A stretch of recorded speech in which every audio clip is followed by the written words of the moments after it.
Hail, hail, the Celts are here, and what the hell do we care now, guys? Treble or not, it's a Wednesday between 5 and 6, and you know what that means. It's time to go scouting around world football to look for the next superstars that are going to be joining the hoops. But record scratch, we're not going to quite be doing that on this one. Last week we had a bit of a different episode where we went live and we reduced our 101 player shortlist that we'd built up over the previous 9 or 8 episodes or whatever, and we condensed it down to a 19-man shortlist.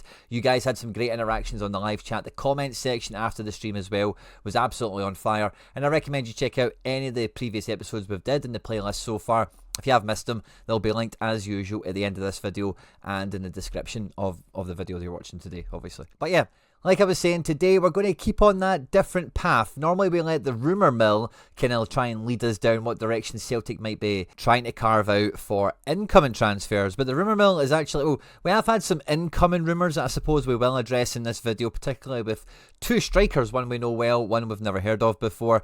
But the rumour mill generally over the last week or two has been more focused and centred around outgoings from Celtic Park, and I think that's been a great topic of conversation across all Celtic fan media as well as group chats and all the rest of it. And I thought for the transfer episode we do this week, let's have a chat about the expected outgoings as we find them now. The last time we looked at the squad and really discussed the depth, we were just taking it from like a bird's eye approach, an overview of the squad. But now that we're in the nitty gritty, the season is over, the rumour mill is opening up, and we might actually see a few key departures from Paradise, which we'll weigh up, analyse, and really, is there anything to be worried about? Is there any meat on the bones? And really, what do we think about everything Moneyball wise with the guys we feature in the video today? At any point, if you do laugh, you learn, you like something or whatever, please do like and subscribe to the channel for more content like this. And of course, as always guys, get into the comment section and let me know your thoughts and feelings on this one, because when it comes to current players, I know you guys have got a strong opinion on one or two of them in this video. Hopefully it doesn't disappoint for that one as well. But yeah, let's just get stuck straight into it. Because like I mentioned in the intro, we've already had this kind of bird's view overview approach of the squad and the ones we would expect to depart, particularly the ones in yellow outside of Montgomery here, alongside maybe one of the centre backs. There's rumours of Bain and Doohan, some kind of tertiary stuff with goalkeepers. Does someone like Yang or Johnny Kenny go out on loan? There's little threads that are kind of lying around there. But when it comes to the actual rumour mill and outgoing transfers that we want to weigh up, discuss, think about, and try and put ourselves in the minds in the frame of mind of where the Celtic see themselves going into the window, because Rodgers' comments over recent press conferences have been, as the squad currently stands, we want 2 to 3 players of quality to add in on top of already the incoming Kieran Tierney. And if anyone leaves, again, that will increase that number by 1, and we will need a direct replacement for them as such.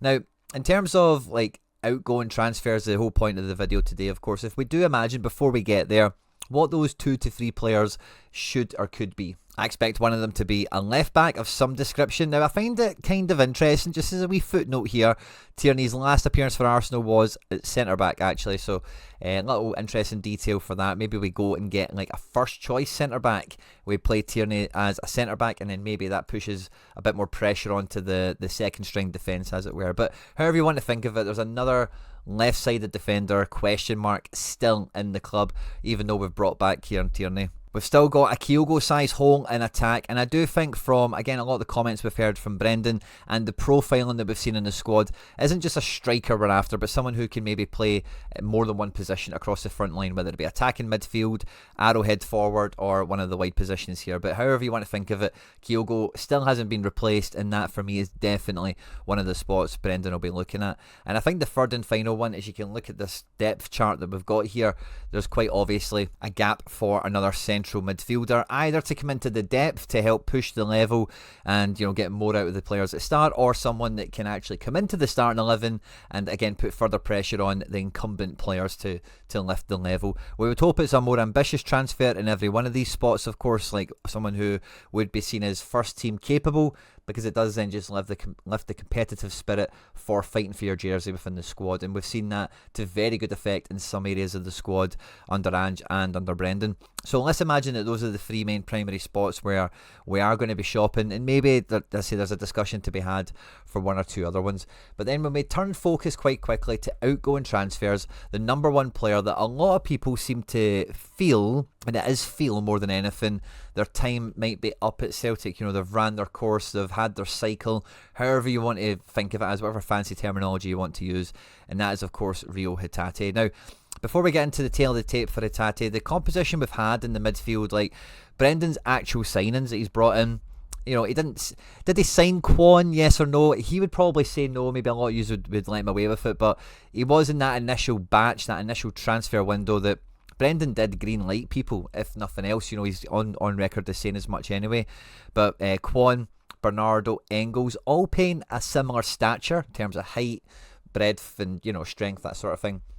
Luke McKeown being a bit closer to the more McGregor, Hatate type of profile, and we've actually seen Rodgers really enjoy playing the three wee guys, as it were.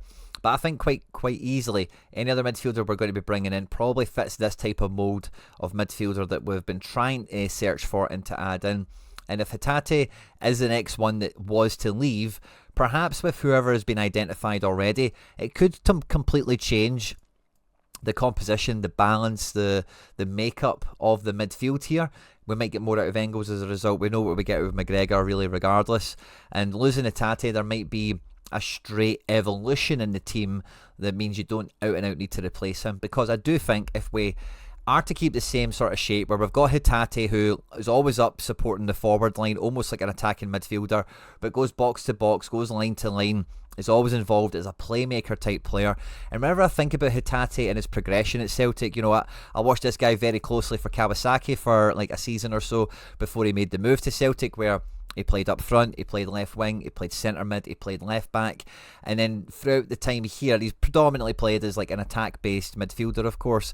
But this is a guy that I always think about the Champions League game, the first Champions League home match he had against Real Madrid, where it was man for man with Modric, and he's obviously not on the same level as Modric, far from it, but that really did feel like I've used this expression before with Schmeichel and Sinisalo, but that really felt like Jedi Padawan stuff to me, where watching Hatate, he was going around and seeing Modric not like with like pace and like aggressive energy. He controlled the game just with his touches of the ball, his positioning, and I think there is a lot of comparables between Modric and Hatate play style that we've seen evolve ever since then. Maybe under Rodgers has been a bit more like Premier League Modric, where he was a bit more of an attacking midfielder, but I do think Hatate sees himself as that type of guy. And if you think about that style of playmaker, guys that want to get lots of touches of the ball, want to go all over the pitch, and they might not be a defensive midfielder, but they win the ball back, they know their defensive duties, and they thrive in attacking areas. They want to eat up the ground, they want to go forward, they want to play those killer balls in for other players running off them. We don't have anyone in the team like Hatate. McKeown's the closest thing, but I think because of the difference in the level, it's hard to say if Hatate left, McKeown would just step into the void. So although Hatate is the one that a lot of people feel like he's been here 4 years, he's in the prime of his career, he's probably after a big contract or a move to a Big 5 league or whatever. When we actually look at the tail of the tape for Hatate, and especially for you guys who tune into this content all the time, you'll be able to see the contrast and comparisons versus the targets and the levels of players that we could be looking at from some big leagues like La Liga, Bundesliga, England or whatever, as well as like leagues like Poland and Belgium, Holland and these types of places. But Hatate, 27 years of age at the moment. We still have a contract with him until 2028, so we're very much in a position of power here. We hold all the cards. He's been ever present for the hoops. His average scores out of 100 are very good for a playmaker midfielder that's not been that prolific in front of goal this year in terms of goals and assists. I think this is his most successful season overall at Celtic when it comes to goals and assists and whatnot. Over the last year, he's had 37 starts in the league and the Champions League, 13 games off the bench, 11 goals, 6 assists is not too shabby. And when we look at the tail of the tape here, his ratings out of 100, this probably looks better than what maybe some Celtic fans would have imagined, but for me there is like a lot of orange here. There's a lot of games where he's not actually influencing the game with scoreable actions, things that statistically will be captured by scouts and by other clubs that the eye test is very important, we all know that, but to call a spade, football clubs, the way they scout, the eye test is one of the secondary or tertiary kind of elements on talent ID. If you look at the players that we've been linked to, the first thing you can see from all of them, like some of the, what was the guy's name? There's a guy in France, we're chatting about it on Wednesday night with a live stream. He was like 2 meters tall, he was like 6'4" or something like that. And there's been a few guys that have been like that recently where you can tell the first filter they're putting on is height. How tall are these guys? And then they're looking for pass completion, dual success, tackle rate, possession won, being press resistant, all those other types of metrics. And Hatate does do very well for them, of course. But with his like physical, attributes not being off the page, he's not 6 foot tall, he doesn't have any sort of mad attributes like that. You are then really relying upon his on-ball effort, what he's actually doing in matches on the pitch for us.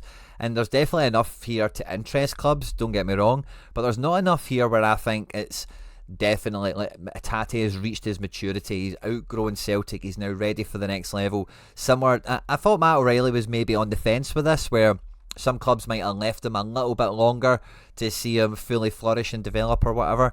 I thought Jota went far too early. And I think over the last couple of years, really, the only players that do seem somewhat ripe and could be ready for a transfer, it's never been Reo Hatate.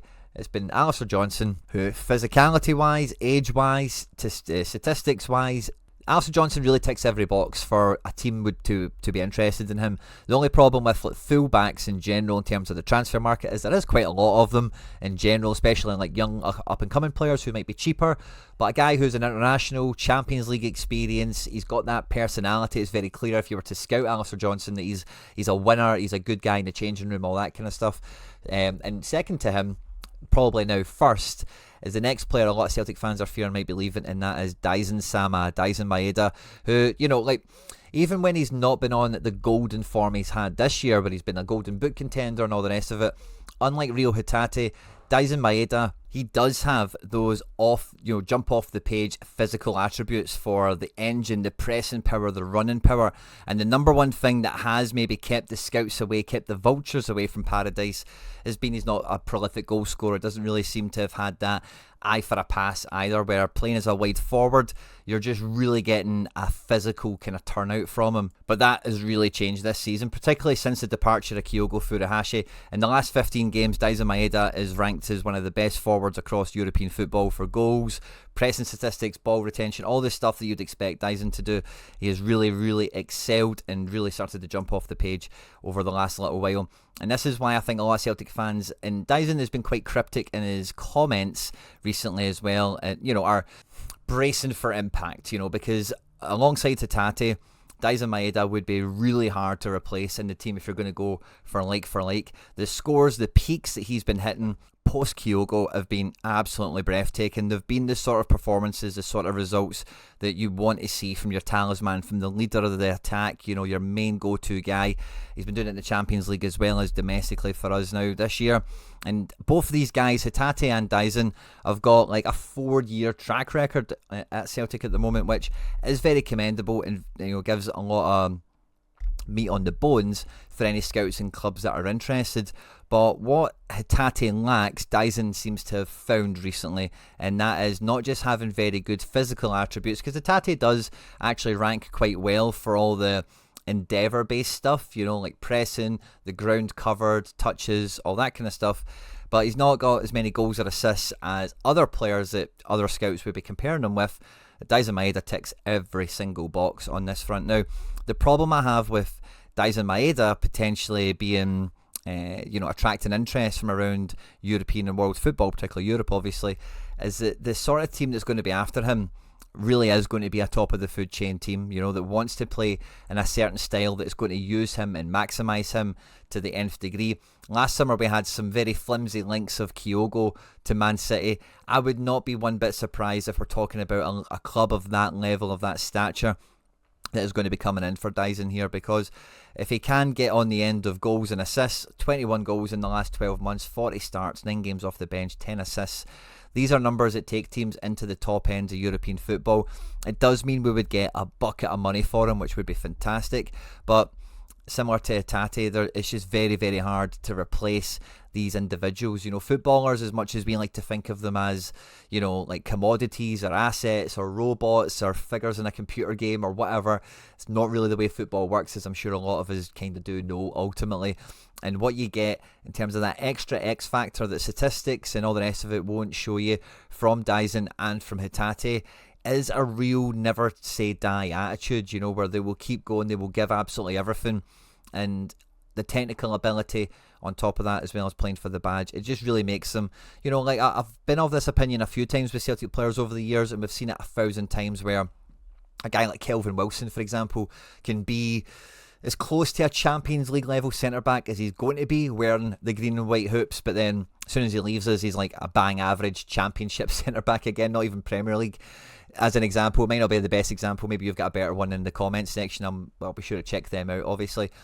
But I don't think these two guys become the Kelvin Wilson, obviously, don't get me wrong, but I do feel that we would be in the case of losing that guy that could be like Champions League level and really could elevate the squad alongside them, and then we go back to maybe square one, guys that are underdeveloped, guys that are at the beginning of their journey, and we might get the same like running speed, running power, running repetition, all that kind of stuff, but we lose a little bit of that kind of Japanese X factor that these players, you know, like, yeah, it's not a cultural thing or whatever, but we've definitely seen from the Japanese boys that they do have like their own special kind of bite, you know, their own sort of special tenacity, intensity, and it's hard to guarantee you're going to get that with someone else. So I've kind of wrapped both them up together in a little way, right? So before I move on to the next player, I just want to kind of bookend the first two players a bit more succinctly, okay? So Hatate, I do feel that his agent will be open to offers, might even be proactive in seeing who would be interested, a la Kyogo and Ren. But I do think, number one, there's not going to be that much attention, similar to the situation Kyogo found himself in, where, yeah, maybe there's some clubs interested in Hatate, maybe one or two of them will get close to the sort of financial terms that we are after, but I don't see teams knocking our door down for Hatate, and I don't see him really getting an offer, especially if he does have Kyogo fresh in his memory, that he's going to jump at the chance to make happen, especially with us, you know, we need to do the qualifier, fingers crossed for all that, right? But another season in the Champions League of 8 to 10 matches, and if he does back himself to progress again there further, the sort of move that he would covet next, I think could be around the corner. I think it's, and you know, if I was doing these videos the whole time Hatate had been here, it would be quite repetitive, so I felt the same way for him for a while, that he's just not there yet. Not this window. With Daizen, it's kind of the opposite, where it feels like this is finally the window where he's taken himself to that next level. He's played in World Cups, he's been a national team player, he's played in 3-4 Champions League campaigns now at this point, won all sorts of trophies, and is shown tangible, clear progression season on season. And for him now getting to the ripe old age of 27, his contract is 1 year shorter than Hatate's from where we find it at point of recording. This one might just be the player that leaves Parkhead, unfortunately, but this would be a record transfer. I don't think there's any if, buts or maybes about it, because of, number one, the level of club that would be interested in Daizen, and the sort of fee you can command for a player as unique as Daizen Maeda. And then that takes us on to everyone's favourite topic of conversation when it comes to transfers and transfer spend, Arne, the last action hero, Engels. Don't hate me, I had to say it. But Arne Engels has attracted interest from Atalanta, apparently, who we faced off in the Champions League this season. And this is a situation where Atalanta were interested in O'Reilly before, so we know that they do scout.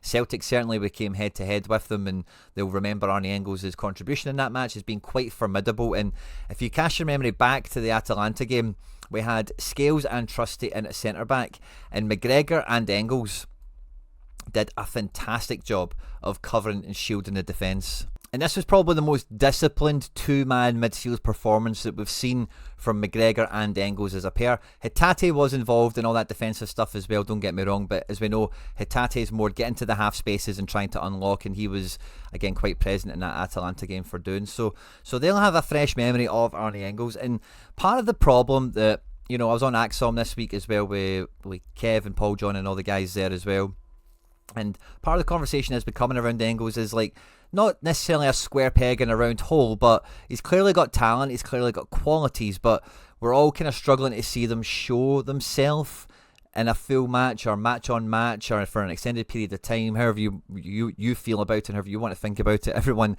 seems to be seeing something a little bit different when it comes to Engels. But make no mistake about it, the sort of attributes and qualities he has very much suits Italian football, very much suits Atalanta's style of play, where they have two central midfielders that are asked to do essentially what Engels does. So I don't think this is total rumour mill, you know, Chinese whispers or anything like that. I actually think there's some meat on the bones with this one. Because especially if you're an outside observer looking in, Arne Engels has been through a transformative year. You know, when we signed him, he was a Belgium under-21 international and had played a season or so with Augsburg, you know, around mid-table, bottom end of the Bundesliga for the most part. He moves to Celtic, he becomes a Champions League player, he's winning the cup finals. He's ever present as well. He's pretty much played all season. In the last 40 games, he's appeared in 98% of them, which is incredible. He's went from that to being a full Belgium international as well. In 37 starts and 12 appearances off the bench. We get 10 goals and 9 assists in total. And some of his performances have been exceptional, statistically, you know. With the amount of balls he's playing into the box successfully, of course, from set pieces and that sort of thing. He does have some defensive prowess, winning duels and tackles here and there, but he's not a phenomenon at it, of course. And if you know much about Atalanta, one of the main players they lost last summer was Koopmeiners, who very similar, I would say, to Engels in terms of like speed and technique on the ball. Koopmeiners is a bit smaller, not as physically dominant, but not a defensive-based player similar to Engels. So I don't know if he would be a great Koopmeiners replacement, but I can see him fitting into the Atalanta team in more ways than one. Because we've just paid a big transfer fee for him as well, he's now became a full international. He's now got Champions League experience where he played very good against Leipzig, and domestically he's shown up often enough where any outside observers would look at this and go, this kid's had a pretty good season in his first year, moving from mediocrity to the hyper focus, the hyper spotlight being on you. And you know, this is a good progressive path. This is a player, if Atalanta are thinking this way, they maybe missed out on, where Celtic splashed the cash for. They went with Samardzic when they missed out on O'Reilly, and maybe they're thinking, do you know what, let's go back in and go for this guy. But the position that we're in with Engels here is a position that we've been victim to before, where because we've just spent 13 million quid on him plus add-ons, Atalanta know when they come to negotiate with us, we want more than that to satisfy sell-on clauses and all the rest of it. But of course, for the whole transfer saving face thing of making money on players, there's no reason to lose money in this situation. And sincerely, if Atalanta were to offer £20 million or euros, whatever has been reported at the moment for Arne Engels, I think it would actually be a really tough proposition for the club to turn down, because number one, it's quick profit. Arne Engels is going to leave as a good example of being at Celtic and making a successful transfer off the back of it. You don't need to be here for 3 seasons, 2 seasons, or however long the current pitch is from Celtic to any prospective players. It could be 1 year, you know, before you go make a move into a Champions League level club at one of the top 5 leagues. And it then also maybe get Celtic a get out of jail free card here, because I think we would all agree Engels clearly isn't a straight O'Reilly replacement, and I do think that's kind of held back the midfield dynamic. If we are going to keep Reo, which I think is probably more important, I would say it's certainly more important than keeping Engels, and we are searching for another midfielder here, I think we could all agree this midfielder should be a guy that knows his way around a tackle, knows his way around defensive cover, and has that nose for danger. So if we were to add that sort of midfielder in alongside McGregor and Hatate, I actually think the midfield would get a lot stronger, a lot quicker. Whereas if that guy was to come in replacement for Hatate, I think we lose a bit of a dynamic in the team, and you only need to see the dynamic that we've had when it's been Bernardo, Engels and McGregor. I think that's the way that kind of situation would unfold, where we don't have that central penetration, we've not got that flair, that guile, that half-turn, and that player that can just eat up the grass, it can just run forward 10 or 15 yards and do something on the ball or off the ball. So if an offer does come for Engels, I really do think the club would be naive to knock it back or play hardball with it too much. I think they should be quite willing and able to do a deal. It would probably work out for all involved. We make money, he moves on with his career, we can go and get someone else, probably in Celtic's mind on the cheap as well. And it just further compounds and underlines the success of the Matt O'Reilly transfer, where you get him for £1 million, sell him for 27, take about half of that money, get Engels, and then double that there again. You then go back to the well and buy another guy for 10 million quid, and the bank balance grows in and around that. This isn't a player I would want to chase out at Celtic Park or actively try and move him on, because I do think, again, like I mentioned a moment ago, we all see something a little bit different with Engels. And for me, his best matches have been on the left-hand side of the midfield, and I don't see it being possible to, with him and Hatate. Hatate's just stuck to the side of the pitch. But I think Engels has got a lot more to give. I think we've seen it in enough matches that he's clearly got talent, technique, delivery, execution. He's got so much raw ability. And really, players coming into Celtic, that's the number one thing that they need, because for so many players that we are signing, we are going to develop them. We are going to make them better. Now, as much as we are not a project club and we don't want to be signing project players and all the rest of it, it is just a bit of a reality thing that very rarely are we going to buy the finished article. So we need to get players that have got as high a floor as possible, or as much inert or built-in technique, prestige, pedigree, football acumen, an elite upbringing from an academy, being in a big club, that sort of thing. And then when we make them improve, or we give them the improved environment that just brings more out of them, we then get the better version. We get, as much of a better version out of somebody as absolutely possible. And I think Engels is really, if you zoom out and look at it, and the next kind of series on the channel we'll be running will be the report card series. We'll probably start with Arne Engels because it's a hot topic here. It's really hard to be negative about his season. Ultimately it is covered in positives,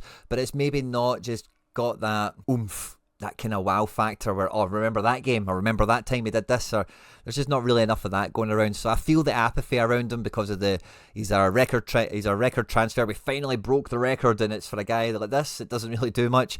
I kind of get it, but I think he's in a position where he'll make very quick improvements, and some of the question marks that we've all got around him and what he could develop into will soon be answered. And that takes us on to our fourth and final player that could be leaving, or in terms of a main first team player. It does have some rumours, does have some links, and even Celtic fans around the world have been speculating is maybe already down tools and is on his way after a stellar Champions League outing, and that is of course Nicolas Kuhn. Now, I was on the record as saying, I forget what match it was, but he has played once or twice looking like he does not want to get hurt. He does not want to get injured. He doesn't want to put his foot in where it hurts. He's not pushing the extra mile. And, I've levied that at him, don't get me wrong. But I think a lot of the criticism that does come for Nicolas Kuhn and his drop-off is very premature. Because Nicolas Kuhn, even last year, before he hit the highs that we've all seen this year, and everyone really turned on a dime on him and started saying, oh, he's the best player in Scotland and all the rest of it, even last year, he's very effective 1v1. If you can get one-on-one with a fullback, he is going to kill a man. I've got no qualms about that. Where Kuhn is kind of hitting a ceiling or hasn't really quite mastered his self yet is that 1v2 or even against a bigger crowd. He does need teammates to help and support him to get out of those crowded areas to problem solve. And if he is like 1v2, he's not that effective, And for Celtic fans, that is a standard that we do hold for wingers, because, again, I've mentioned this recently enough, but just in case you don't catch all the videos here, it was one of my favourite things about Paddy Roberts. Paddy Roberts needed 3 guys to shut him down, and that's not even an exaggeration. Anytime Paddy Roberts was 1-on-2, he would take them. He would get by them. Maybe buy a foul, maybe get into the box, win a corner, but 2 guys couldn't stop Paddy Roberts. It needed to be 3. It needed to be 3 guys, and then you would know, right, he's not going to get by them, he's going to lose the ball here or something like that. And Nicolas Kuhn is not that level yet, where 3 guys is like the line. It's kind of 2 guys. If 2 guys are on him, he might get through it. He might be able to pull it off, but it's not a definite, So I do think he gets a bit, I don't know if I want to say harshly treated, but I do think people's memories and expectations of him are quite lofty. Again, if you go back to his informed spell, he's not rinsing 2 or 3 guys on the dribble. Far from it. It's mainly he's managing to isolate 1v1s. There's some good team play, some lovely goals, some lovely assists that come off of it, of course. It can go on the outside as well. It's underrated how two-footed he is. Everyone says he has to drive through the middle and chip a ball in, which he is very good at. But I've seen plenty of times Nicolas Kuhn take the line and float a ball in as well, or flash one in towards the near post.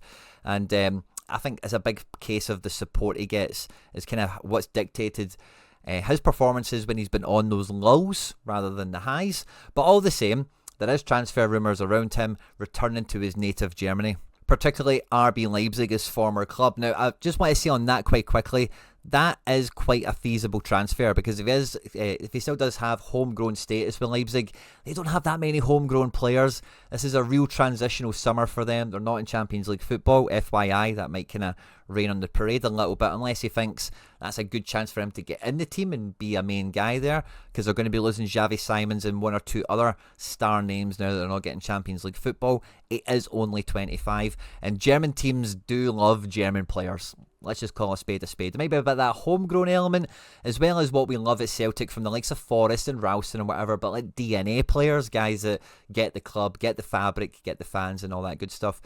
He made headlines in Germany with his performances in the Champions League this year as being called the unknown German, which I just thought was absolutely amazing. 34 games in the last year, 8 off the bench, 16 goals, 10 assists. And the tail of the tape here, if he has had a lull in form, it is negligible for scouts and for other teams that are going to be having a look at him here, because over the piece and over the course of the season, he has been consistently contributing. His minutes are kind of all over the place, so there might be a question on fitness and availability that comes into any scouting report or whatever, but he's done it against Bayern in the Champions League. He really did crash onto the scene, break onto the scene this season in the Champions League, and he's shown domestically that he is a cut above what's here in Scotland.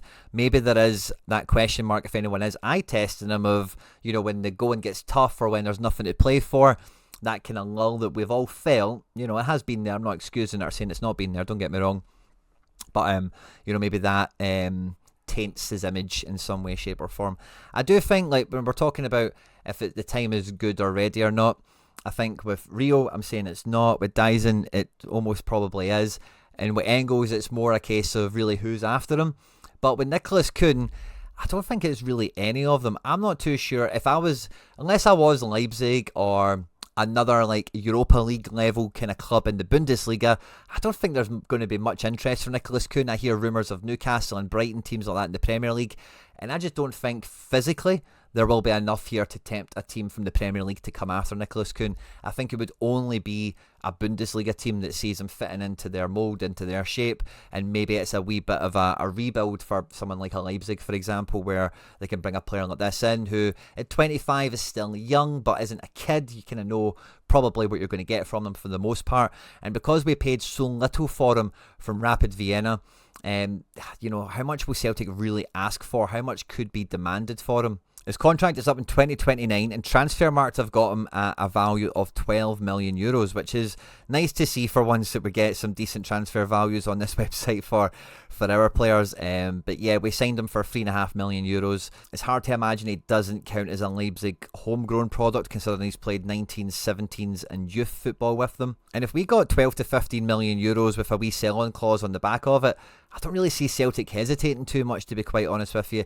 And Nicolas Kuhn, compared to Reo Hatate and Daizen Maeda, is very easily replaced by comparison. And I think that would be a move that, you know, I don't want to say forgive, you know, but, you know, I could forgive Celtic for making. Now, out of all 4 of the players that were featured in the video today, the main worry with Celtic is how many key players do we lose, you know. And I do think because of the contract situation we've got for all of them, we're going to be in a really strong position. I think with the likes of Daizen and Hatate, there's maybe a little bit of that reverse loyalty that comes in, where they both go, listen, we've given 4 years, 5 years, going to let me leave. Kuhn and Engels aren't in that spot, you know, so the contract, everything would need to be in our favour for these deals to happen, I think, for the likes of Engels and Kuhn, although I would much rather less hesitation for those two than for Reo and for Daizen, because I just think they're much more important to the team, much harder to replace.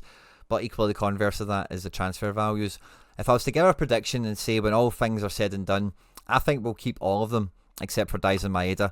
I would be quite confident if there is teams interested, they will be, like I mentioned before, of a high enough calibre, they'll be high enough up the food chain that it will turn Daizen's head. They will be the sort of team that have the sort of transfer fee that we are going to demand, and then wages are not going to be an issue for the lad, of course.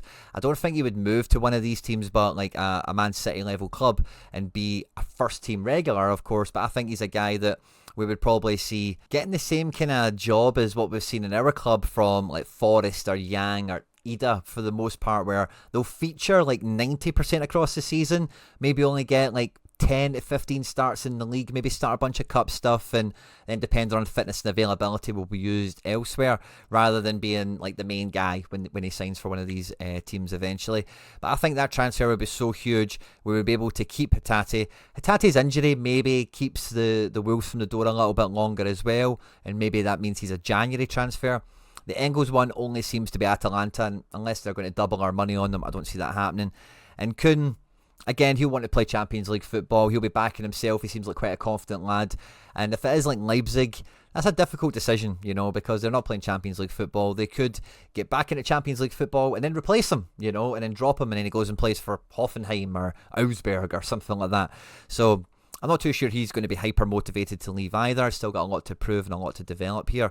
But if Daizen is to leave, we've already got a striker we need. We've already got a defence-minded midfielder, probably, if we keep the team, is what we need, as well as another spot here at left back. But then if we do lose Daizen, not only do we have a Kyogo-sized hole up front, but we're then going to have a Daizen-sized hole to fill. And with Jota being out until Christmas or January, ACL, don't expect him back anytime soon. This front line with no Kyogo and no Daizen in it, is really levels down. It really levels down really quickly. Not just on finishing and goal contributions and that sort of stuff, but of course energy, endeavour, versatility, desire.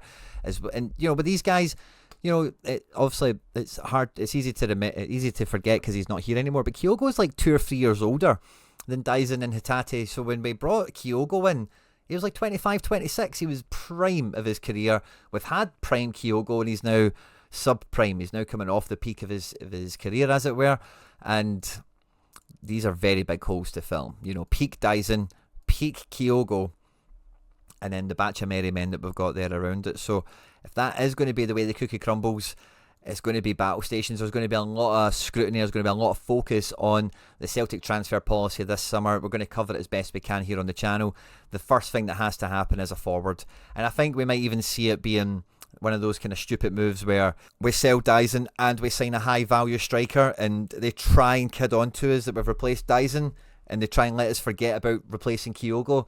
I really hope that doesn't happen. I hope they don't shortchange us with the squad reinforcements this summer. I hope to God that when Dermot Desmond and Peter Lawwell were sat in the Allianz Arena and seeing how close we came to eliminating Bayern Munich, and then seeing that treble losing performance against Aberdeen, and seeing that not pushing the boat out and getting Kvistgarden or Yaster, whoever the other player was that they were going to try and bring in and they're trying to penny pinch on, it would have made a huge sliding doors difference to us this season.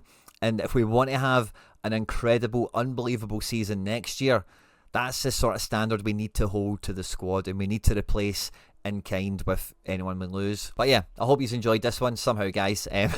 On screen are now some other stuff that we've made that YouTube thinks you might enjoy. If you haven't done so already, please do hit the subscribe button for more content like this. We're going to have tons of stuff coming at you all the way through the summer. Report cards, transfer stuff, Champions League previews, all the stuff. It'll be here. Like, subscribe, share, retweet, get into the comment sections. Hail, hail, moan the hoops.